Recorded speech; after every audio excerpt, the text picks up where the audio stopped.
So, brother, ano yung mga nakakalap mo information sa audience, no? Siyempre, may mga surveys kang ginawa. Surveys lumalabas dito na kahit OFW, nagkakaroon ito ng kasi either babae o lalaki umalis, merong maiiwan sa Pilipinas. And most of the time, pag maririnig mo yung story about dyan, either nagloko yung isa o nagsawa yung isa. Ito yung mga bagay na hihimay-himay natin ngayong gabi. Bakit nga ba nagloloko? At bakit dumadating sa point na nagsasawa yung isa sa kanila? And for that, kaya may guest tayo ngayon si Miss Bea G. May mga insights siya kung bakit at mamaya tatawagin natin siya. But for that, we start with Brother Aidan.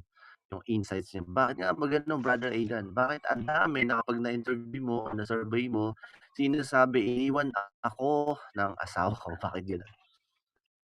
You have the mic on. So, ito kasi, yan. So, brother, kasi naglaro nga natin, tawag na time zone different. Yan, difference in time zone, brother. So, lack of communications, number one yan. Tapos yung sweet moments nila, syempre medyo nag-a-adjust, nababawasan.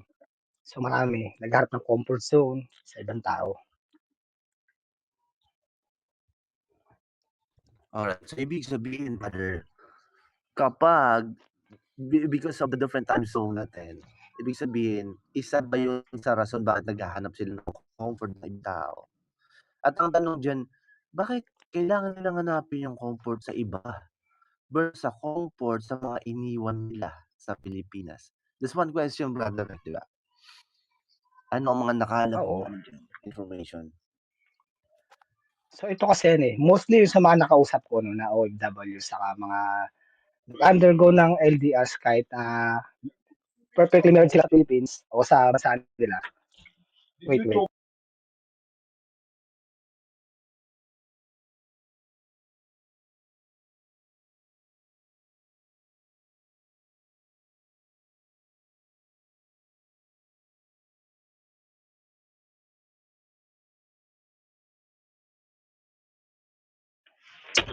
Yun. So, ayun nga, sinabi ko kanina. So, sa time difference, no, sa yung comfort zone nila sa ibang tao. Kasi, mostly yung mga nakausap ng OFW sa mga partners in Philippines, either mag-romance man sila, tapos yung iba, as in totally married, no? So, ito, nagkakaroon sila ng romance failure. Kasi through LDRs, kasi mostly is video callings, siyempre yung physical attraction, mostly hinahanap nila. Hindi naman maiwasan yan, brother. So Yes, of ikaw course. brother, brother Bailey, meron ka bang may dadagdag doon?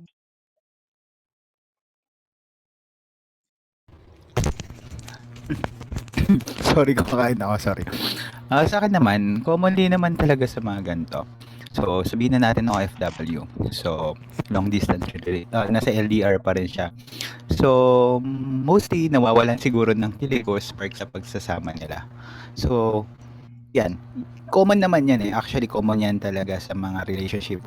Isa pa yun yung emotional na ito na yung hindi matugunan yung mga emotional na pangangailangan.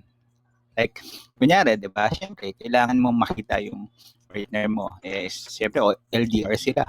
Kulang ka sa oras, hindi tugma yung oras nyo, ano to, yun, yung mga physical, yung, syempre, tayong mga lalaki, hinahanap natin yung pagiging clingy natin sa mga partner natin, or yung clingy nila sa atin, di ba? Yun. So, mostly, kaya naghihiwalay, naghahanap sila ng iba na makakapuno dun sa pagkukulang ng partner nila kasi sobrang layo. Yun lang masasabi ko muna as of now. Yan yung mga na nakalap kong information dati. Actually, dati yon. Dati pa. Follow-up question, Brother VJ. Follow-up question for that. Why are those people preferred to look for a new one who can give their, yung comfort na tinatawag versus ayusin kung ano yung dati? Why is it napakabilis ng tao na maghanap ng iba na lang kaysa ayusin yung luma? Kasi yan yung mga lumalabas na nangyayari. Ay, luma na yun, di ba? Ayoko na ayusin yun, tigil na sa bago, mas may bagong kit. Ano ba Yan yung yung mali ang mga na-experience dati? sa akin siguro mahina yung loob o hindi kaya hindi talaga sanay. Minsan kasi yung mga nagkakaganyan is yung mga hindi pa sanay sa LDR, yung mga bago lang sa LDR, hindi pa nila na-experience. So naninibago siguro sila. So ibig sabihin, hindi sila sanay na ganun. Pumasok sila sa ganun, hindi naman sila talaga ready.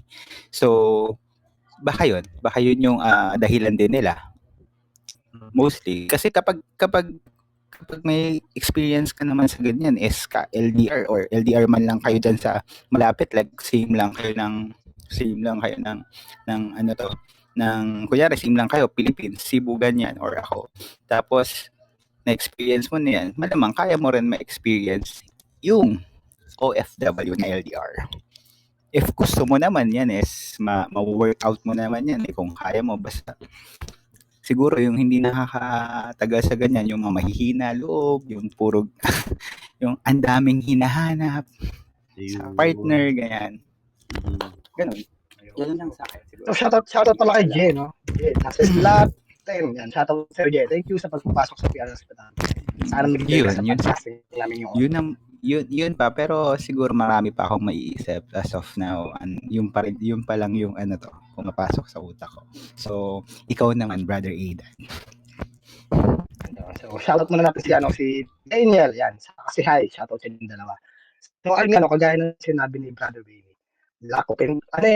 parang sinabi niya, lack of intimacy. Kasi, alam mo, napaka-importante ng physical intimacy sa isang relationship na partner. Especially, married couples. Kasi, sanay sila sa physical intimacy nila for a long time. Tapos, suddenly, bigla silang naghiwalay kasi si other parties o si guy o si girl is kailangang maging bansa para sa pamilya nila. So, alam mo yung may moment na nami-miss nila yung yung to caress each other. Para sa Tagalog yun. Basta yun na yun. Nagot ako yung term niya sa Tagalog. So, ayun yung nami-miss nila. Yung caressing sa yung mahawakan nilang kamay ng isa't isa. Ganyan. Kaya, Caress is sort meron of silang physical.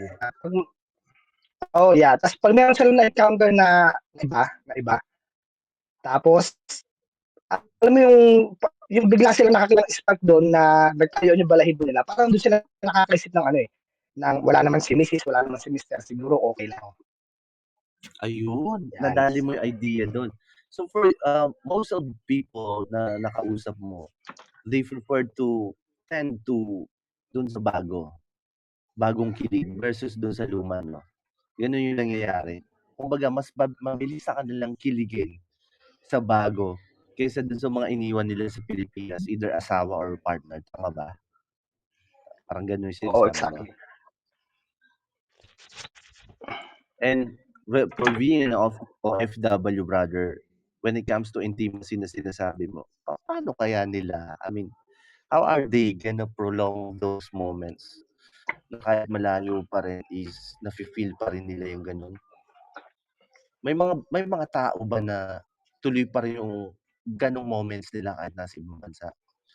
And kung meron man, sa paanong paraan, brother, kasi nakarelay ka din sa Messenger most of the time or WhatsApp, di ba? Or Viber. So, anong idea mo na ng mga nakausap mo itong mga OFW nito? So, ayun nga, no? So, shoutout po natin mga nasa baba, si Kim, sa si Jerry. Shoutout sa inyo. Welcome po sa mga bagong pasok. So, parang oo, nandoon yung feelings nila sa isa't isa. Excited sila na makita siya sa video calls or video chatting. Pero sa nasa kung paano nila i-handle yung commitment na ginawa nila eh. Kasi alam mo, tao lang tayo, syempre, we are weak. Yan. So, may maroon talaga na oras na kailangan yung, alam mo yung sa lalaki na term na katawan. Yan, talagang ilalabas nila. Okay. So, hindi nila magawa yun kay partner na nasa ibang bansa. Especially kung yung kontrata nila is take na a year, 2 years minimum, or 3, nag-extend pa minsan. So, siguro, para ma-prolong nila yung relationship nila kapag ganyan, kailangan na lang maging open sa isa't isa. As in, pwede lang ikwento yung ginagawa nila siguro sa isang araw, kung ano yung ginawa nila maghapon, ganyan. Kung ano yung mga na-experience nila sa oras na yun. Siguro one way yun tingin ko lang. Pero ikaw, Mm. Ako? ikaw ano? Yeah, si Shang daw, si Shang. Si Siang. Meron siyang Number 2. insight. Siang. Hi everyone, kumakain ako eh, walang kikinig Hello. ako. Based ng sa true story ko to sa side ko, kasi nangyari din yan sa akin. Tinanong ko yung partner ko dyan, yung ex-partner ko. Sabi ko sa kanya, paano mo nagawa ipagpalit yung more than 12 years natin sa isang gabi? Tapos, hindi siya wala siya exact yung sinabi niya. Sabi ko sa kanya, ako na lang, parang ako yung nagbigay sa kanya ng siguro clue. Sabi ko sa kanya, sobra mo na ba akong na-miss? Sabi niya, oo. Kasi hinahanap kita palagi pag uwi ko ng bahay. Walang tao sa bahay. Malungkot daw yung bahay namin. Wala daw walang tao. Which is nasanay siya na yung nasanay araw-araw, yung may tao, uuwi ko galing trabaho, tapos sabay din kaming uuwi, sabay kaming aalis, parang ganun yung daily routine namin. Tapos, na-meet niya yung babae, which is commonly mutual friends namin sa Facebook. So, nagkaroon sila ng ng bonding, parang ganon. Tapos, nangyari, ganon na. May nangyari talaga. So, kumbaga, doon niya daw nahanap yung yung may nauuwian daw siya. Yun yung rason niya. May nauuwian siya, may nag-aalaga sa kanya, parang ganon. Which is, sabi ko sa kanya is, sana naghintay ka man lang, 2 years lang naman ako dito eh. Di ba yun yung pinag-usapan natin? 2 years lang ako. Yun lang binigay niyang rason. Wala na. Parang ganun, yung tama yung sinabi ni WJ. Naghahanap siya ng yung intimacy, yung yung may makakapitan talaga siya. Yung hinahanap niya yung nawala. Kasi, wala nga ako doon. Sa iba niya pinagpatuloy. Yun eh. Yun yung mostly na nangyayari. Yun lang.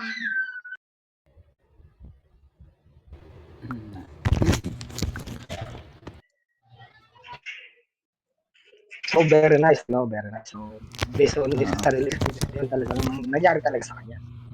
So, ikaw, Brother Ricky, ano ang insight mo sa bagay na yun? Pag LDR kasi talaga, kailangan mo talaga ng effort, patient para mag-work yung relationship mo. Sobrang dapat ikaw mostly dalawa kayo, dapat yung maturity nyo hindi nawawala yan. So kailangan yung communication, trust, lahat yan, both dapat may goal din kayo na mag-close yung distance nyo. Isipin nyo yun, isipin nyo lagi yun, yung distance na yun, na dapat ma-close yung distance yun. Dapat may plan kayo na balang araw is magsasama din kayo. Konting tiis lang, konting tiyaga lang, konting pasensya lang. Yun lang naman talaga ang kailangan para maging okay yung LDR. Di ba? Bakit napaka-easy sa both parties na like, tulad niyan, ang comment ni Jen, same sa nangyari sa atin, sisi ko, sinabi niya talaga sa akin na may iba na daw siya, kaya hinayaan ko na lang sa loob ng 8 years. Kanina ilang years yun? Si Shang? 12, no? Ba? Kaya 12. Tapos ito 8 years. Pagpalit na sa isang araw ng kaligayahan. Ito ba guys, is it happening sa side lang ba to ng lalaki na sila yung nagganap? Kasi itong dalawang girls na to, lalaki ang nagganap eh. Or meron din kaya guys sa babae sa mga ganyan istorya? Siguro may nangyari sa mga babae dito, brother. Especially kasi, hindi natin maiwasan yun. Ito based on real na napansin ko talaga o na-experience ko talaga to kasi one of my friends experienced this. Meron Okay. siyang asawa, nasa Singapore yung asawa niya na lalaki. Tapos si girl, nandoon din siya nagtatrabaho sa Paris. Okay. So, ito masasabi ko, yung baka ko yun is actually best friend ko. Talagang may dating, talagang malakas ang appeal, may itsura talaga. Pero, meron nakita si girl sa Paris na apam. Siyempre, ibang dating nila, no? Mas maputi, matangkad. Mas attractive sa girls. So, nagloko si girl. Ayun, nagkaroon sila ng isang anak ni apam. Tapos yung best friend ko, sobrang devastated, halos mag-suicide. Kung hindi ko siya napigilan ng time na yun, actually, pinuntahan ko talaga siya. Na bumiyahe ako mula dito sa papunta sa kanya. Sabi ko sa kanya, brother, sabi ko sa kanya, hintay mo ko dyan. Give me a week, sabi ko sa kanya, give me a week. So, nung pinuntahan ko siya, nakita ko yung kwarto niya, lahat yung bote ng alcohol drinks, beers, wines, other liquors. Tapos, hindi naman siya talaga naninigarilyo.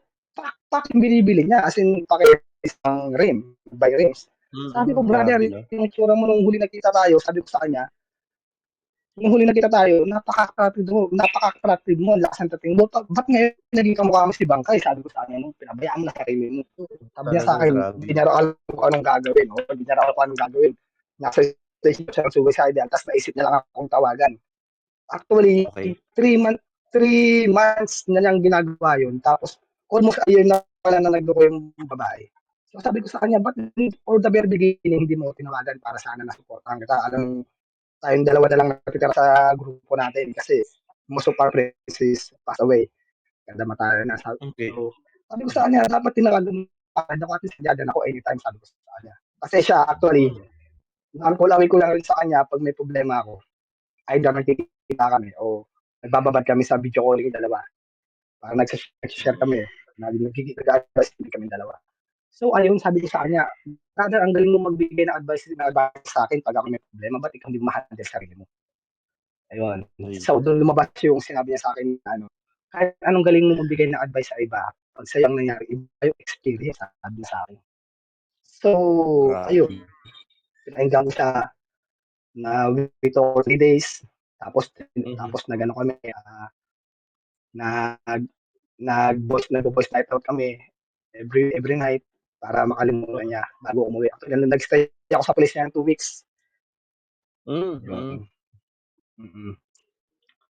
So, ikaw, brother Ed, anong... Ibig sabihin, kahit babae pwedeng magloko, di ba? Both parties. Walang pinipili yan. So, napansin ko dahil oras dun na sa yun, intimacy na sinasabi natin. Parang saka yung time na yun, napansin ko na parang mas doble yung impact siguro, sa tingin ko lang, mas doble ang impact pag si girl ang nagloko kasi si guy. Doble, no? Pag babae Pero, nagloko, no? Tama ka dyan. Yeah, on opinion ko lang yun, on opinion ko lang. Pero sa point of view naman siguro ng iba is different din. So ikaw, Brad Ed, anong insight mo sa ganyan? Yun kasi guys, kaya ako talaga, honestly, I've been experienced LDR, no? Previously, when last year, talagang maraming bagay kang pwedeng ipangako. At syempre, kung sino, alam mo, brother, ang lugi dyan yung naiwan eh. Alam mo bakit? Kasi yung naiwan, kung let's say, ako yung naiwan na nasa Pinas at nagloko si Girl Lalo, di ba? Si Girl Lalo maraming option sa labas. Kasi marami siyang taong makikita. Compare with you na nasa Pinas ka, na nag-aantay ka. Na ginawa niya to, devastated na yung buhay mo, affected ka masyado. Umaasa ka lang talaga dun sa pangakong pag-uwi. That's the worst thing. Now, sa ganyan kasing LDR, kahit yung sinasabi ni Brother BJ na lahat ng ingredients ilagay mo dyan, yung sacrifice, yung waiting, pagdating naman sa intimacy moments, mga bagay na gagawin nyo just to hang on that, hindi pa rin siya magagaranti. Only time can really tell kung hanggang saan siya, kung hanggang kakapit yung both parties diyan. Kaya ako, what happened to me was I've been devastated kasi inano ko I mean, yung pagpunta ko sa UK and Malaysia before, talagang pinunit ko siya or hindi ko siya tinuloy for that specific girl kasi umasa din ako na uuwi. Kasi yan, hindi ko siya nakita, no? The another side ng story naman itong mga girls natin na iniwan nila yung partner nila na sila bago umalis. Ito kasi, as in zero, no? Hindi pa kami nagkita. And most of the time dito sa OFO, ganun din ang nangyayari.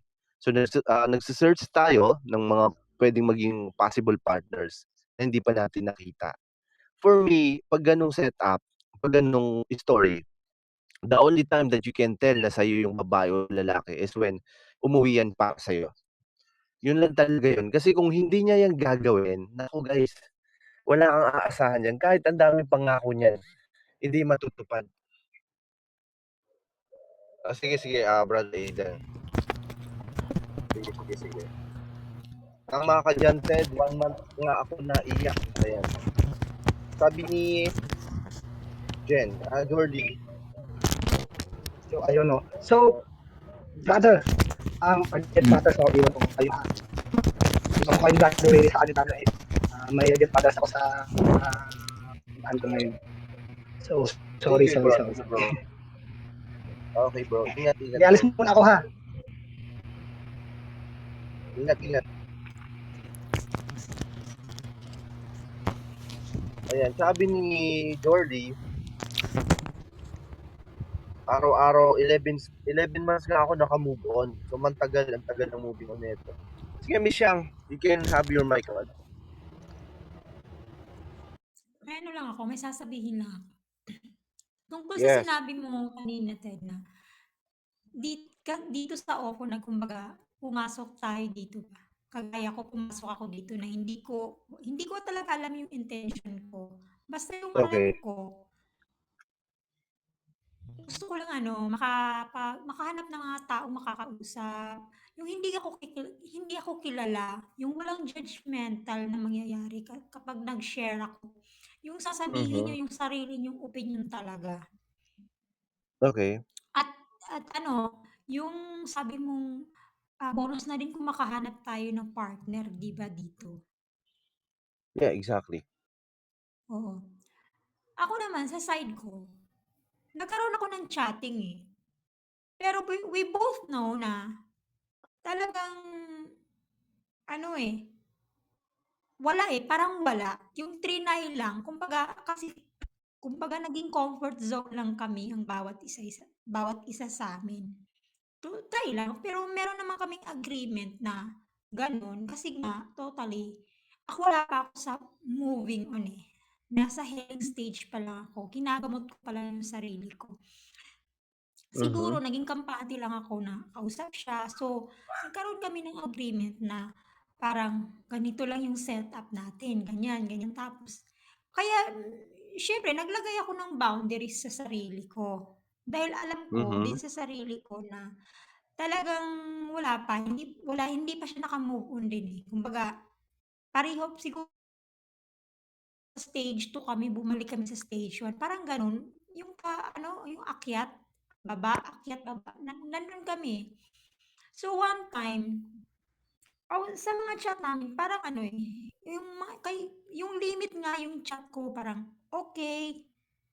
Parang walang good morning. Minsan lang, wala talagang ganyan. Na-reply lang, anong ginagawa mo? Ito, trabaho, kape, ganyan. Ganyan lang yung mga maiikli lang yung Hindi siya message. all out, no? Hindi all out. Oo, Basta kumbaga, konting salita lang, okay na. Parang ganon. oo, kasi nga, nag-set kami ng boundaries each other. Kasi nga, ayaw namin mag-invest or ayaw ko mag-invest sa sarili ko kasi takot ako. Baka masaktan ako. Pag nag-invest ako, baka umabot sa punto na sabihin niya na ayoko parang mali, parang ganun na words, parang mali, 'di ba? So umabot sa punto na nag-chat siya sa akin sabi niya.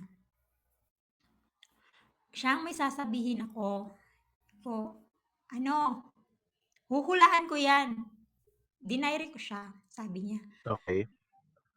Sabi niya, ako pa pala sabi ko, huhulaan ko na yan. Parang mali. Yun eh, yun yung pagkasabi ko sa kanya, sabi niya. Sabi niya, siguro kasi parang naghahanap din siya ng comfort. Which is talaga naman, both side namin naghahanap ng comfort. So, hinayaan lang namin. Kumbaga, sumakay lang kami sa trip naming dalawa. Pero, siguro may mali din ako kasi hindi man lang ako hindi ko ba sinabi yun. Kumbaga, hindi ko nilet go yung sarili ko. Okay. Naglagay ako ng boundaries eh. Baka yun yung feel niya na ay walang spark nangyayari. Kasi Wala, parang oo.